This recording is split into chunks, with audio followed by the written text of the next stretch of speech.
Marco ganhou 2 tapetes retangulares medindo 2 metros de largura por 7 metros de comprimento cada um. Inicialmente, Marco colocou os 2 tapetes de modo a encaixá-los exatamente sobre o piso de uma sala quadrada, conforme mostrado na figura. Item A. Qual é a área do piso da sala não coberta pelos tapetes? Nessa questão, então, nós temos esses 2 tapetes, esse tapete azul e esse tapete rosa. Eles foram colocados aqui sobrepostos a esse quarto quadrado aqui. E queremos saber a área do piso não coberto pelo tapete, ou seja, queremos saber a soma desses 4 retangulinhos aqui que a gente tem. Este e este. Calcular cada lado de um e depois somar pode ser um pouco mais dificultoso. Vamos então tentar achar um raciocínio um pouquinho melhor para isso. Bom, a gente sabe que cada um desses tapetes, conforme o enunciado diz, tem 7 metros de comprimento e 2 de largura. Então aqui é 7, aqui é 2. Agora, se aqui é 7 e no tapete azul aqui também é 7, sabemos que esse lado aqui tem que medir o mesmo que esse aqui. E nós sabemos também que este outro lado aqui tem que medir o mesmo que esse aqui. Então, isso significa que esse quadrado, a área do quarto, corresponde a 7 vezes 7. Ou seja, 7 ao quadrado, que é 49, corresponderia à área total do quarto. Só que queremos a área não coberta pelos tapetes. Então, basta subtrair qualquer área coberta. Bom, a área foi coberta por 2 tapetes. Cada tapete é 2 por 7, então vamos subtrair a área dos 2 tapetes. Um tapete é 2 por 7, então é 2 vezes 7.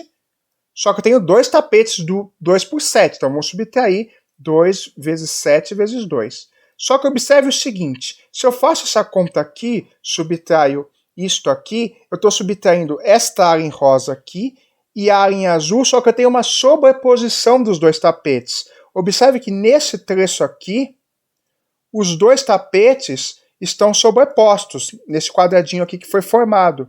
Se eu simplesmente subtrair do 49 esta conta aqui, eu vou estar tirando esse quadrado que eu fiz aqui 2 vezes. E aí eu vou estar tirando a área a mais.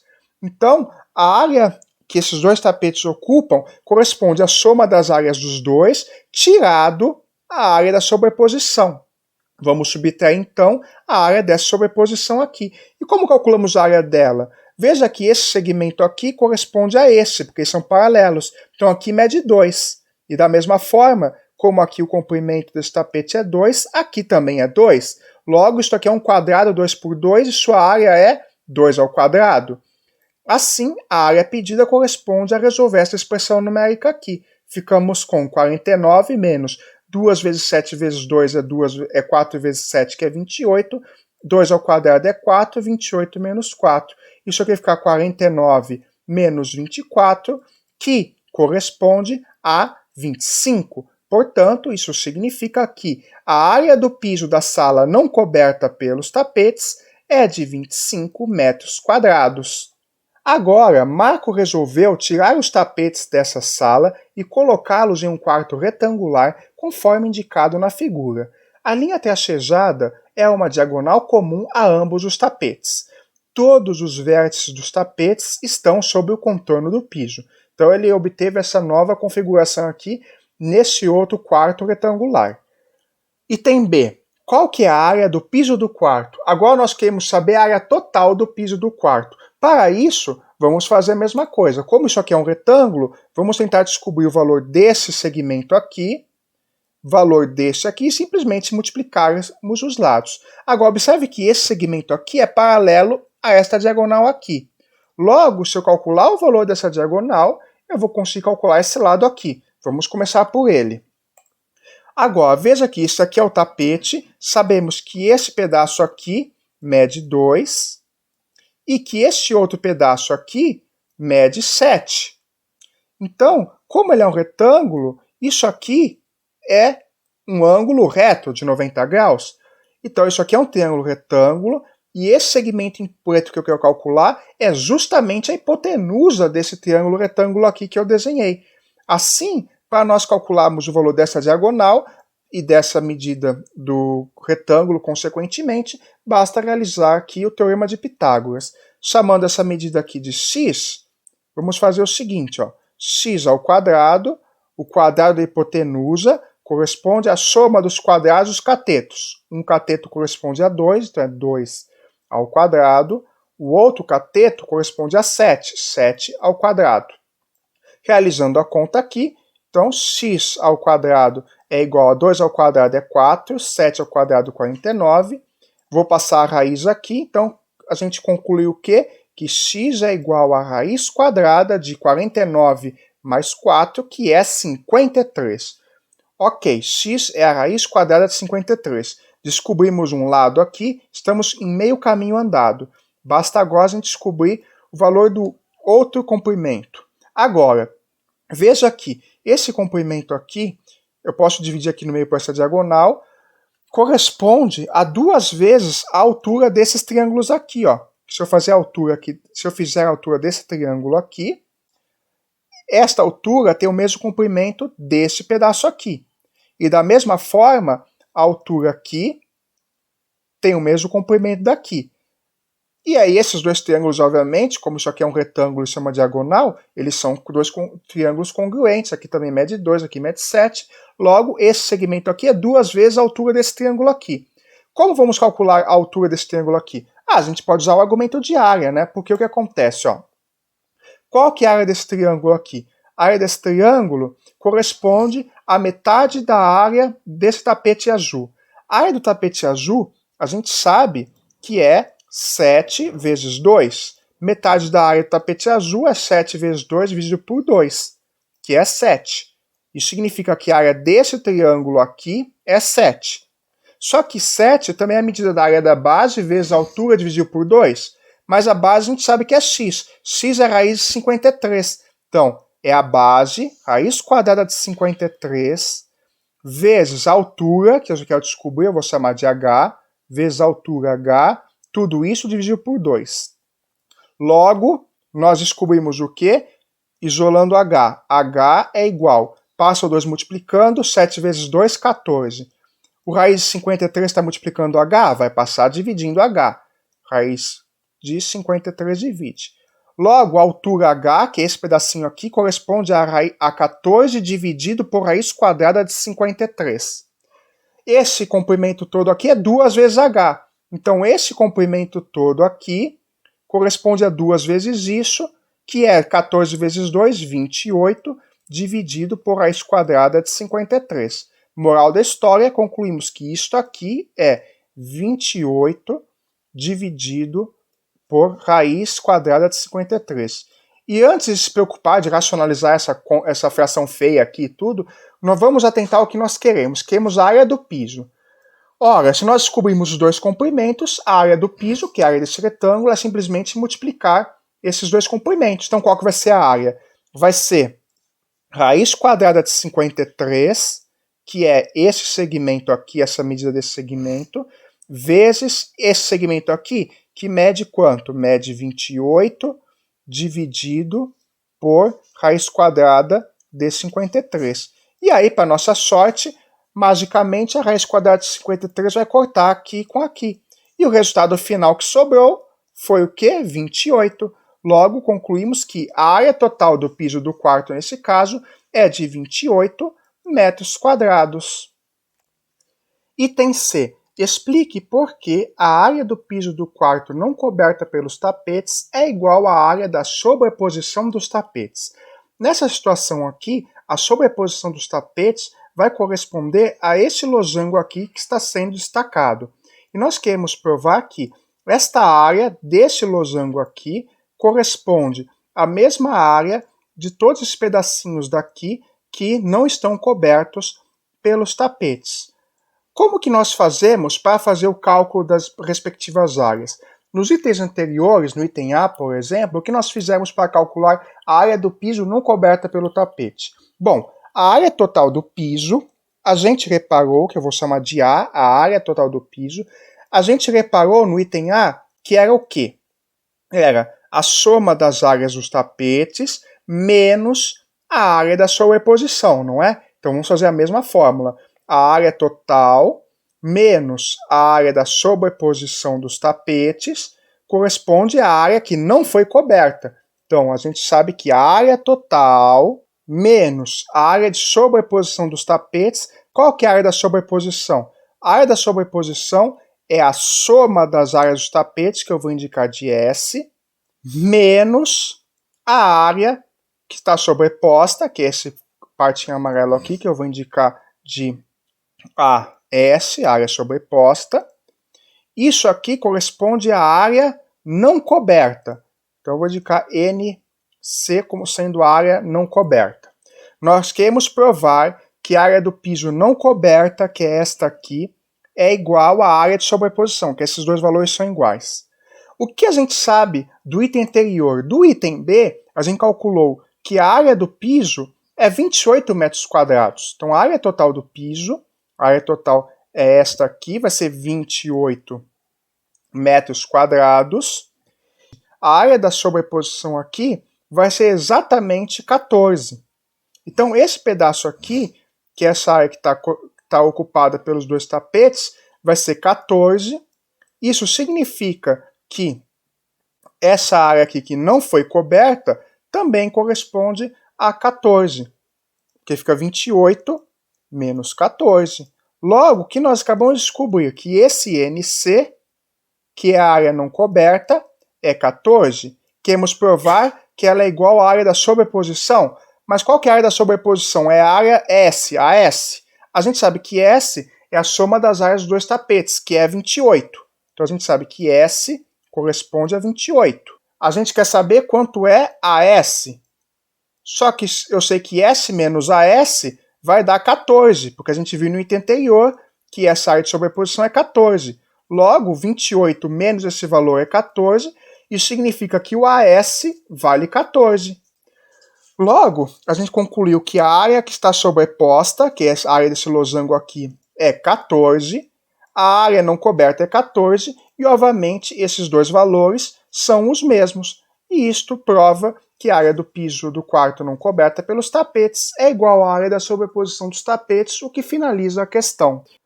Os números de 1 a 9 são distribuídos ao acaso e sem repetição nas casas do quadriculado desenhado na lousa ao lado. Item A. Qual é a probabilidade de que a casa central seja preenchida com um número ímpar? Então, nesse caso, nós queremos saber entre todas as possibilidades de preencher esse quadriculado com números de 1 a 9, quais são aquelas nas quais o número que está aqui no centro vai ser justamente um número ímpar. Para fazer esse cálculo, vamos tentar entender primeiro quantos são os números pares e ímpares que temos nesse caso. Bom, nós sabemos que para calcular a probabilidade de evento, precisamos calcular o total de casos possíveis e fazer o total de casos favoráveis sobre o total de casos possíveis. Essa vai ser a probabilidade do evento que eu estou querendo.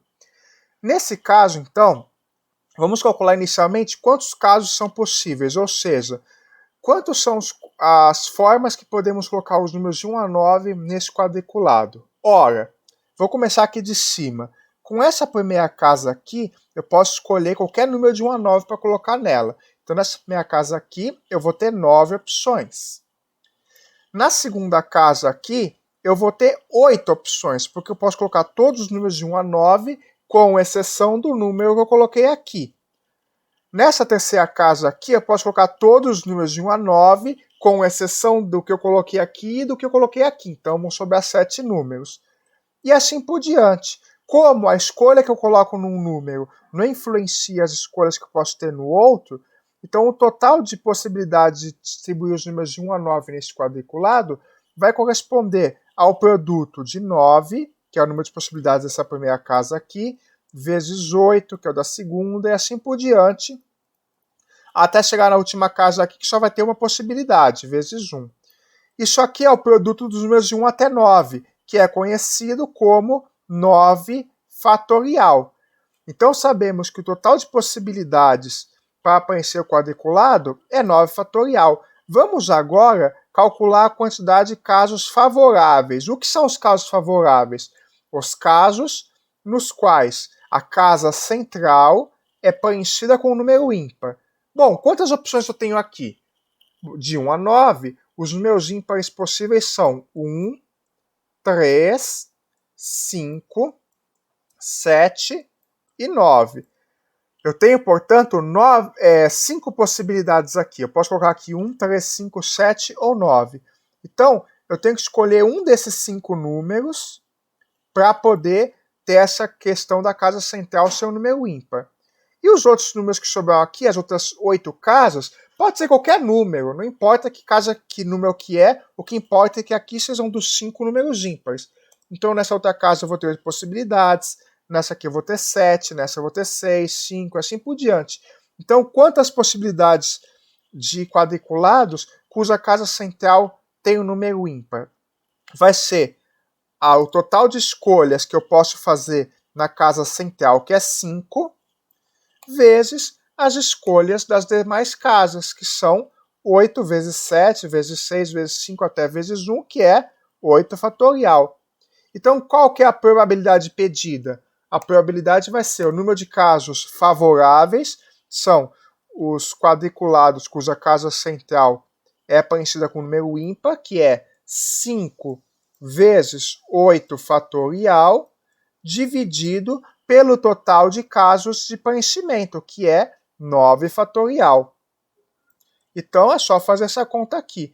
Bom, nós sabemos que 9 fatorial é o mesmo que escrever 9 vezes 8 fatorial. Então, isso aqui é equivalente a escrever 5 vezes 8 fatorial, dividido por 9 vezes 8 fatorial, corta 8 fatorial com 8 fatorial, portanto, a resposta é 5 nonos. Esta é a probabilidade para o item A.